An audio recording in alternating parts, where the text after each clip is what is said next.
Okay, magandang umaga mga lods. Testing natin yung yung inverter natin. Itong bagong bili natin na inverter mga lods. Murahin lang to. Okay. Siguro hindi to pwede hindi to pwede talagang pang 24/7. Sa palagay ko. Siguro pwede to pang emergency lang. Oh, try natin sa TV. Kaya naman kadalasang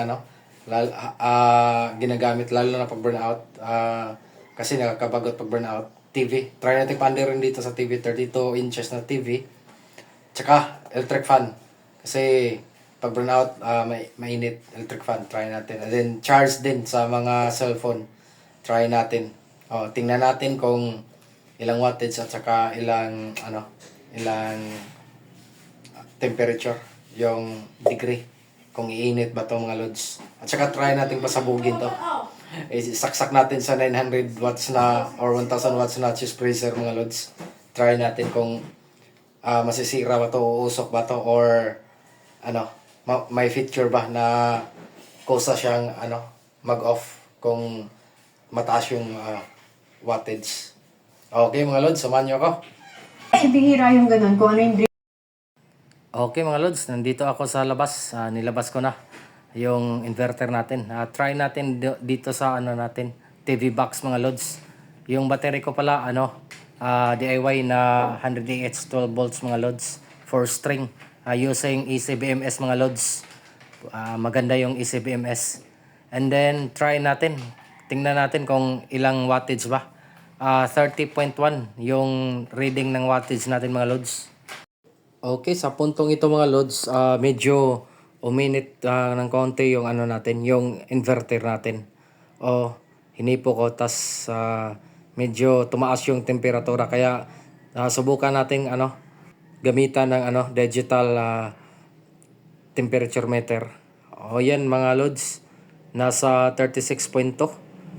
Yung wattage natin nasa 37.6 watts. Yun ang reading sa ngayon. Siguro mga nasa 20 minutos or 20 minutes pa yung natin takbo ng inverter mga loads. Sa ngayon, na-activate na yung fan ng natin, ng inverter. At saka nilagay ko dun sa top yung sensor ng ating temperature, digital temperature controller para masukat yung temperature ng inverter natin mga loads. Sa kasalukuyan nasa 40.5 degree yung reading ng ating digital thermometer mga loads. At saka minsan bumaba naman ng 36.2 yung reading natin. And then TV pa lang yan, at saka isang cellphone na 35 watts yung charger mga loads. Okay, try nating lagyan ng ng electric fan, stand fan yung yung inverter natin. Magdagdag tayo ng load mga loads. Stand fan. Yung speed niya nasa number 1 pa lang. Yung speed ng stand fan natin. Try natin tingnan kung ilang wattage ba yung nakuha ng isang speed na number 1 sa stand fan. Nasa 67.6 watts. And then may nakasaksak na na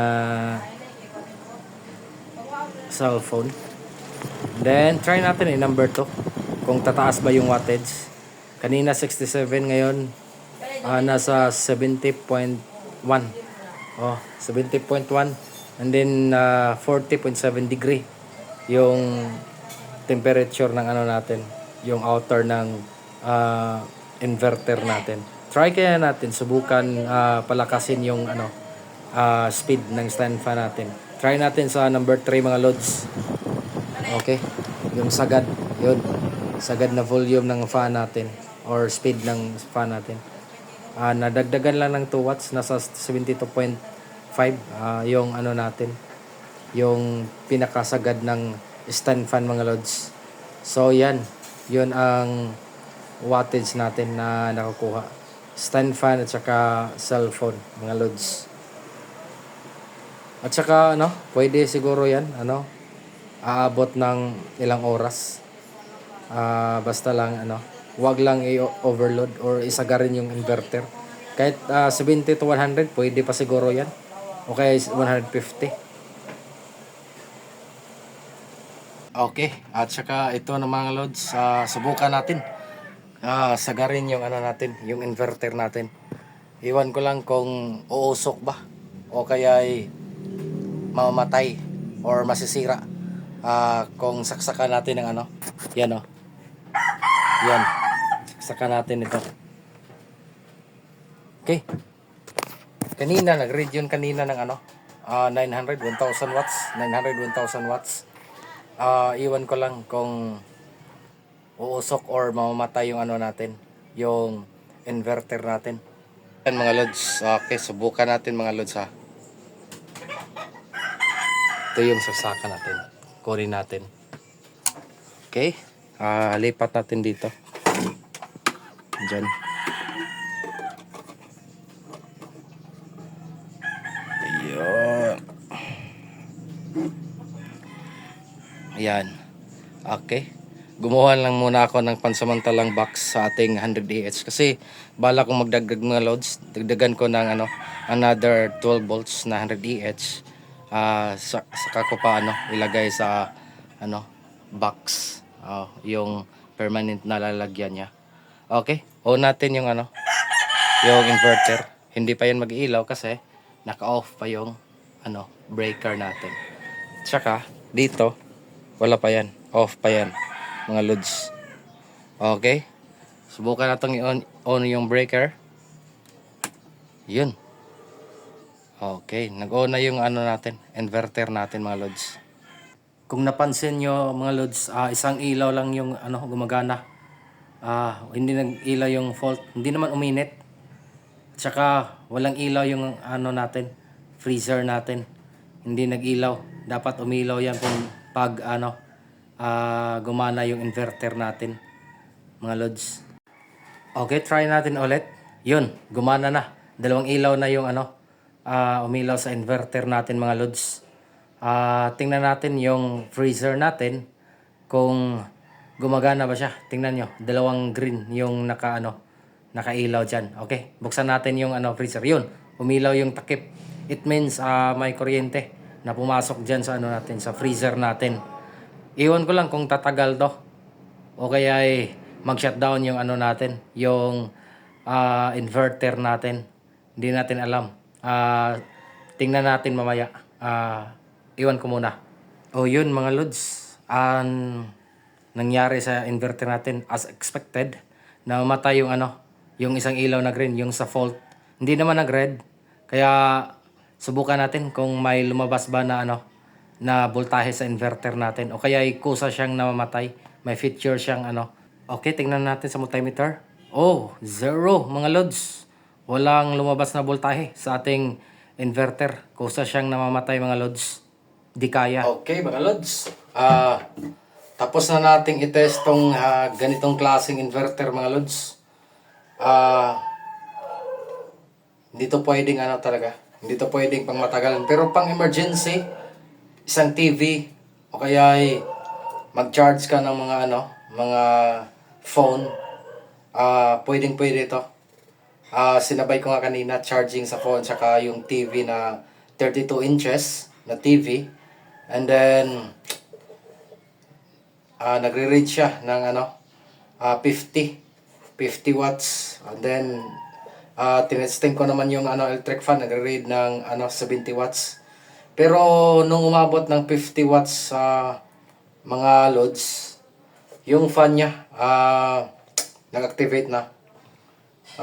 Tsaka medyo mainit na. Umaabot na ng ano 36, 37, 38. Minsan nagiging 40 pa nga. 40 megit 40.7 yung ano temperature nito. Sa outer pa yun sa casing pa na temperature. Iwan ko lang dito sa loob or ilang temperature din makakaya ng ano MOSFET na to. Kasi nung sinaksak ko, tinetry ko talaga sinaksak doon sa ano malaking wattage sa cheeser natin, yung freezer ng ano paninda namin ng mga yelo. Nag-off siya, di niya kaya. Nasa 900 ata yun, 900 watts yung reading ng ano doon. Napakataas ng cheeser na yon. And then yun nga, for emergency lang to. Iwan ko kung nasira ba yung ano fan nito kasi bumagal yung ikot ng ng fan natin. Yung tiningnan ko. Siguro pinatakbo ko to ng mahigit 1 oras sa TV namin at doon sa TV sa labas namin. Nahulog-hulugan. Kasi may TV ako nahulog-hulugan doon sa labas kasi hindi naman lahat may TV sa kapitbahay namin. Kaya gumawa ako ng parang TV box at saka arcade din. Pwede kang manood ng Netflix, Disney, at saka pwede kang mag-arcade doon sa TV box namin. And then, yun nga, siguro magandang gawin ito. I-modify kung kailangan. Lagyan ng fan dito. Mainit. Modify. Kailangan lagyan ng fan. Pero kung di naman masyadong mabigat yung load, di naman siguro to iinit ng masyado. Siguro pwede lang to sa electric fan, TV, at saka charge. Hindi lang siguro pong matagalan. Iwan ko lang kung aabot to ng 12 hours. Kaya ba to? Pero sa palagay ko kaya kung may tama namang kung may proper ventilation naman dito. O kaya i-modify to ng lagyan ng fan. Pero nga lang, pag lagyan ng fan, matakaw rin sa kuryente. Madaling maubos yung baterya. Pero pag naka-solar naman, sa umaga, siguro hindi. Kasi pa sa solar. Yun lang mga lods. Comment lang kung napansin nyo ba or nakagamit kayo ng mga ganitong inverter. Kasi gumawa ako nito para pang test lang. At saka siguro kung may mga hindi pa afford yung mga medyo mahal na setup, siguro ibenta ko na lang din to. O kaya ibigay sa kanila. Okay? Okay, maraming salamat mga lods. Huwag kalimutang mag-subscribe, like, at saka pwede rin pa-share ng natin, ng video mga lods. Para may pagpatuloy natin yung yung tutorial natin. Okay, maraming salamat mga lods.